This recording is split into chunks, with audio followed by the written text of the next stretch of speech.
అడవిలో బందెల దొడ్లు ఉంటాయి కదా, ఏంటవి? పశువులను కాపాడేదాని కొరకు ఒక దొడ్డి లాంటిది ఏర్పాటు చేసి దాని చుట్టూ కంచె వేసి చుట్టూ భద్రత ఏర్పాటు చేస్తారు. అడవిలో ఇది. అడవిలో ఏమైందంటే ఇందులో ఆయా రకాలైన పశువులు ఉన్నాయి, దూడలు ఉన్నాయి, అన్ని దాంట్లో ఉన్నాయి. అయితే అర్ధరాత్రి వేళ ఏం చేస్తుందంటే సింహం వచ్చి ఆ చుట్టూ తిరుగుతా గాండ్రిస్తూ ఉంది. ఏం చేస్తుంది? దాని చుట్టూ తిరుగుతూ గాండ్రిస్తూ ఉంది. అప్పుడు ఈ పెద్ద పశువులకేమో ధైర్యం ఉంది, ఏం కాదులే, అది ఏం చేయలేదు, ఎందుకంటే మనకేముంది, ఒక కంచె ఉంది, దొడ్డి కాబట్టి ఇందులోనికి అది రాలేదు, అది రావడానికి వీలు లేదు అని ధైర్యంగా ఉంది. అయితే అందులో ఒక దూడ ఉందంట. ఆ దూడ ఏం చేసిందంటే అమ్మో ఇది వచ్చి నా మీద పడుతుందేమో అనుకొని అటు ఎగురుతా ఉందంట, ఇటు ఎగురుతా ఉందంట లోపలే. ఎందుకు ఎగురుతుంది తెలుసా?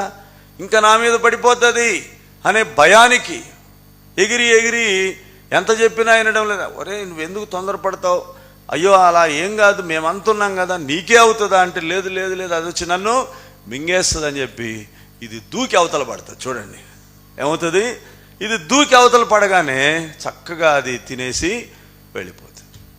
ఈరోజు క్రైస్తవ జీవితంలో శోధనలు శ్రమలు అందరికి వస్తాయి, నీకొక్కడికే రావు. నీకొక్కడికే వచ్చినట్లుగా నువ్వు భావించాల్సిన పని లేదు.